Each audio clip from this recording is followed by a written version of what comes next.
आप सभी को मेरा प्रणाम। मैं प्रार्थना दुबे, योग प्रशिक्षिका, योग प्रभा से।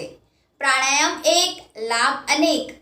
आदरणीय केसी जैन जी ने आज का लेख हमें दिया है शीतली प्राणायाम पर। आइए समझते हैं यह शीतली प्राणायाम क्या है। शीतली संस्कृत शब्द शीतली शीत धातु से लिया गया है, जिसका अर्थ है ठंडक या ठंडा। इसके अर्थ से ही समझा जा सकता है कि इस प्राणायाम को करने से पूरे शरीर पर ठंडा प्रभाव पड़ता है। जी हाँ, यदि हम इस प्राणायाम का अभ्यास नियमित करते हैं तो यह मन के साथ साथ शरीर को भी शांत करता है। आइए जानते हैं शीतली प्राणायाम को करने की विधि क्या है।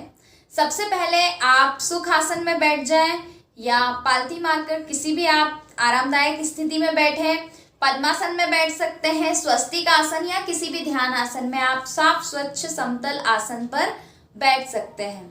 बैठने के बाद आप दोनों हाथों की मुद्रा बनाएंगे। ज्ञान मुद्रा या चिन्ह मुद्रा बना सकते हैं। अब आप शीतली प्राणायाम करने जा रहे हैं, तो विधि आप सुन लीजिए कि आपको सबसे पहले जीभ को जितना हो सके बाहर की ओर निकालेंगे, बिना किसी बल, बिना किसी जोर दिए आरामदायक जितनी जीभ निकल पा रही है उतनी निकालेंगे। उसके बाद जीभ को इस प्रकार मोड़ेंगे कि आपके जीभ की आकृति नलीनुमा हो जाएगी। नलीनुमा आकृति होते ही आपको भरपूर उसी नली से श्वास भरना है, यानी कि वायु को पीना है, जो कि जीभ के माध्यम से होगा। तो आपको उस वायु को पीना है नलीनुमा आकृति बनाकर। पूरा आप कंठ से हृदय तक और चेस्ट तक, यानी कि आपके फेफड़ों को फुलाते हैं और अपने पेट को भी फुलाते हैं। इस प्रकार भरपूर श्वास भरने के बाद आप जीभ को अंदर कर लेंगे, अपने मुंह को बंद कर लेंगे। बंद करने के बाद आप जालंधर बंद लगाते हैं, अर्थात अपनी ठुड्डी को आगे झुकाकर कंठकूप, जो आपके सीने की हड्डी खत्म होती है, और यहाँ पे जो गड्ढा बनता है उसे हम कंठकूप कहते हैं। तो जालंधर बंद लगाएंगे, क्षमता अनुसार आप उसमें रुकेंगे। जैसे ही आपको लगता है कि मुझे अब सांस छोड़ना चाहिए, तो आप जालंधर बंद को सर्वप्रथम खोलेंगे और धीरे से दोनों नासिका से धीरे धीरे सांसों को छोड़ते जाएंगे। तो यह हुई मौखिक विधि। अब हम इसको प्रायोगिक तरीके से करेंगे, जो कि मैं करने जा रही हूँ। नलीनुमा आकृति बनाएंगे जीभ की। पहले जीभ बाहर निकालेंगे,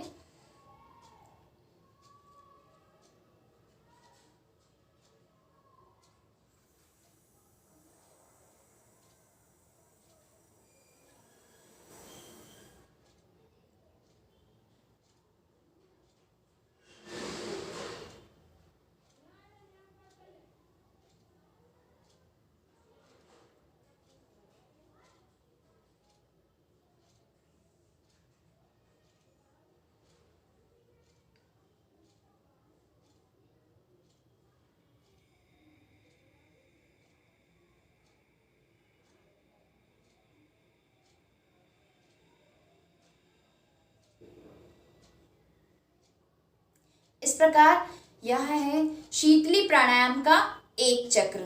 एक बार और थोड़े से जल्दी करके बताऊंगी इस बार मैं आपको। जैसे कि जीभ बाहर निकालिए आपने,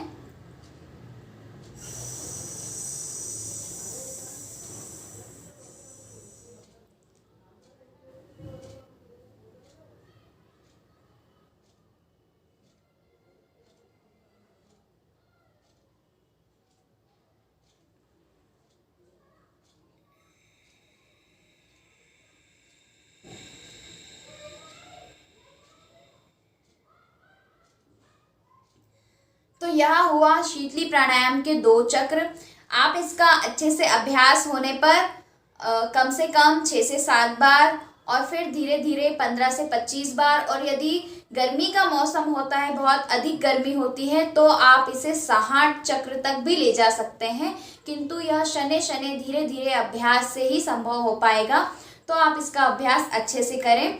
सबसे महत्वपूर्ण बात कि यदि आपके जीभ की नली नहीं बन पा रही है, यानी कि इस प्रकार यदि आपकी ऐसी नली नहीं बन पा रही है, तो भी आप शीतली को ना करते हुए आप शीतकारी पे जा सकते हैं। शीतकारी में जीभ को मोड़ने की आवश्यकता नहीं होती है, या धीरे धीरे आप शीतली प्राणायाम को ही करने का अभ्यास करें कि धीरे धीरे आप जीभ को, सामान्य जीभ को ऐसे बाहर निकाल के भी आप वायु को पी सकते हैं, जैसे कि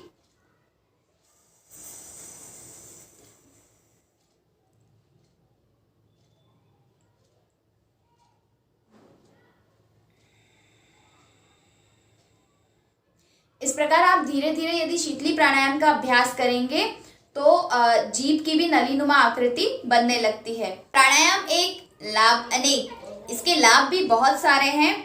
शीतली प्राणायाम के नियमित अभ्यास करने से आप भूख और प्यास को नियंत्रित कर सकते हैं। यह एक इतना अच्छा प्राणायाम है। यदि शीतली प्राणायाम का अभ्यास आप सूर्योदय से पूर्व करते हैं तो अपनी याददाश्त और बुद्धि दोनों को ही आप बढ़ा सकते हैं। यह रक्तचाप को कम करता है, उदर की अम्लता को भी कम करता है, यानी कि एसिडिटी को कम करने में यह सहायक है। आप हाई बीपी को इससे कंट्रोल कर सकते हैं। शीतली प्राणायाम को यदि आप करते हैं तो आपके मन एवं शरीर पर अच्छा प्रभाव पड़ता है। यह आपको शीतलता प्रदान करता है।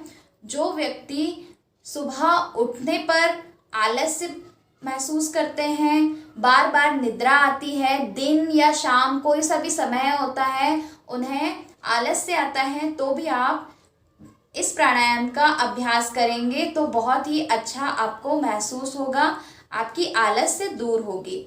यह पाचन संबंधी विकारों को भी दूर करता है, पाचन क्रिया में सहायक है। इस प्राणायाम को करने पर आप आँखों से संबंधित रोगों को भी दूर कर सकते हैं, यानी कि आप आँखों में जलन को कम कर सकते हैं और अपनी आँखों की रोशनी बढ़ाने के लिए भी यह प्राणायाम बहुत ही लाभदायक है और बहुत ही सहायक है। मानसिक और भावनात्मक उत्तेजना को साथ ही साथ यह मन की चंचलता को भी कम करता है। इतना बहुत ही लाभदायक है यह शीतली प्राणायाम। इसका अभ्यास करने पर आप महसूस करते हैं कि यह शरीर और मन पर जो प्रभाव डालता है, जो शांति आपको प्रदान करता है, इससे आप अपने क्रोध, चिंता और तनाव को भी आसानी से दूर कर सकते हैं। इतना लाभकारी है यह प्राणायाम। आप इन प्राणायाम को अच्छे से करें और इसको करने के साथ साथ कुछ सावधानी भी है। सावधानी यह है कि यदि आप इस प्राणायाम को गर्मी के समय करते हैं तो आपको लाभ ही लाभ मिलते हैं।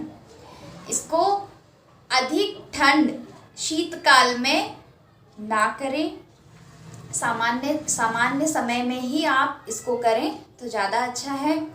आपको ध्यान देना है कि यदि कफ संबंधी रोग है, कफ से पीड़ित हैं, ब्रोंकाइटिस यानी कि अस्थमा और खांसी, इस प्रकार की सर्दी, इस प्रकार की आपको दिक्कत है, तो भी आप इस प्राणायाम को करने से बचें, क्योंकि यह पहले ही आपको ठंडक देता है। यानी कि किसी प्रकार की आपको शरीर में गर्मी होती है तो आप इसे करें।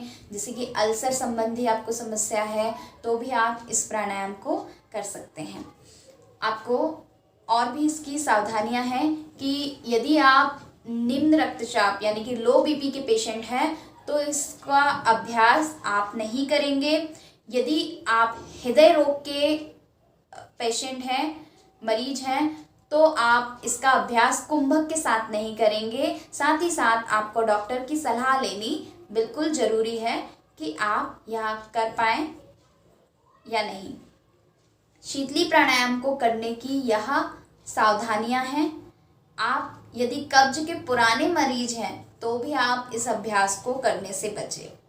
इस प्रकार यह थी सावधानियां और इनसे होने वाले लाभ। यदि आप इसी प्रकार की वीडियोस और चाहते हैं, इसी प्रकार की और जानकारियाँ हमसे चाहते हैं तो हमसे जुड़े रहें, लाइक करें, सब्सक्राइब करें, शेयर करें और कमेंट करना बिल्कुल ना भूलें, ताकि हमारा मनोबल बढ़ता रहे और इसी प्रकार हम आपको दिन प्रतिदिन बहुत ही अच्छी जानकारी आपको कम समय में दे सकें।